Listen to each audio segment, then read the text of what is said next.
I'm genuinely stumped why people buy this thing. I drove the Cybertruck at the Canadian International Show last week. I have the POV footage. I want to be clear, this is not a takedown. I went there with an open mind. I drove the thing, I paid attention, and I left with questions. So let's go through it. Outside, inside, the good, the bad, the weird, and the one thing I will actually give it credit for. Let's start from the beginning. The outside. It's enormous, genuinely, spatially confusing, longer than an F-150, wider than a Ram 1500, and taller than most people's expectations of what a road legal vehicle should be. And it comes in one color, silver. Not midnight silver, not satin steel, just silver. The color of a commercial refrigerator. The color of a filing cabinet that's been left in a parking lot. To be fair to Tesla, they positioned this as a feature. Stainless steel, industrial, indestructible. What they didn't know is that within months of deliveries, owners would report surface contamination, brown spots, discoloration. Tesla's official guidance: don't wash it in direct sunlight. Dry it after rain. So it's the color of a kitchen appliance, and it requires the care of a kitchen appliance. I'm not sure that's the flex Tesla was going for. Inside, and here I'll be fair, it's big. The space is genuinely there. Rear seat is cavernous. Headroom is generous. 6 people fit comfortably, which is more than you can say for most vehicles at this price point. There's an 18.5-inch touchscreen running almost everything, with a big Cybertruck on it, in case you forget what you're driving. It runs your climate, mirrors, drive modes, everything. It's impressive in a way that a large television in a very small apartment is impressive. You notice it right away, and then you realize it's a bit much. And then there's the rear view mirror. Small, pointed at all ends, aggressively angular, designed clearly to match the truck's geometric exterior aesthetic. Which would be fine, except a rear view mirror's job is not to match the aesthetic. Its job is to show you what's behind you. In a vehicle with the visibility of a garden shed, they gave you a rear view mirror with the size of a business card. But then again, maybe it's intentional, because they said this is a vehicle which can survive the apocalypse. So maybe they wanted this mirror to be used as a weapon.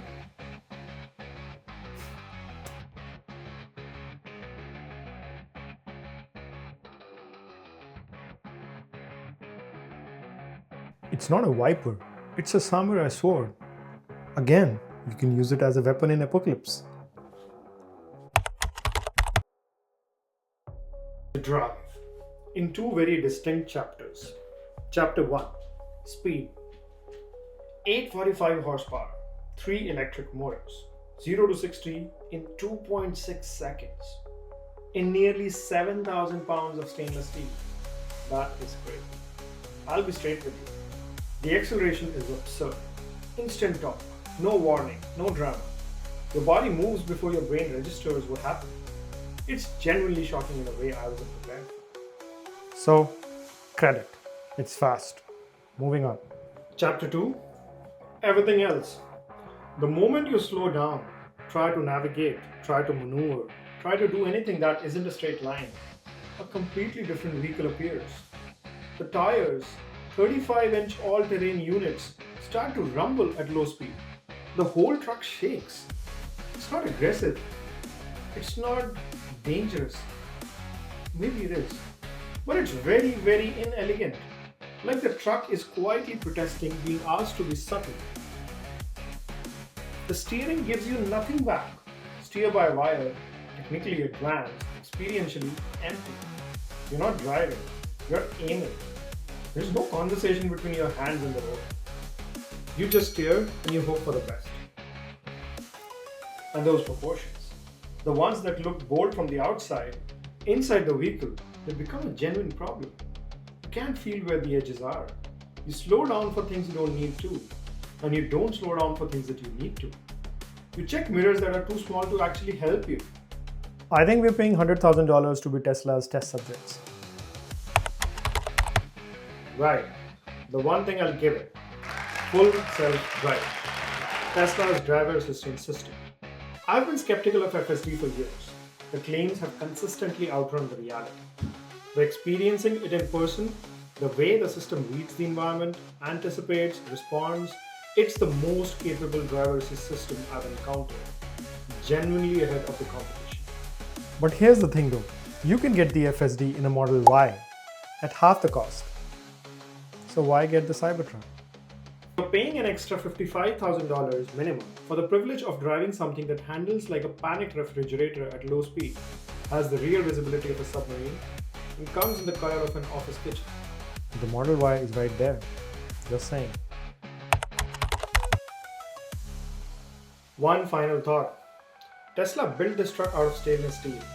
They called it dent-proof, indestructible, armor-grade, and maybe it is. But I think there's another explanation. When you have rear visibility this poor, proportions this awkward, and low-speed handling this uncooperative, you build the accidents into the engineering, and then you make the body panels indestructible. That's not a criticism, that's just good planning. Look, if you bought the Cybertruck, I'm sure it's great. The acceleration is real, the space is real, the technology is real. I just have questions about the mirror, the color, the Viper, the $50,000 premium that I'm giving for a feature that you can get in a car half its price.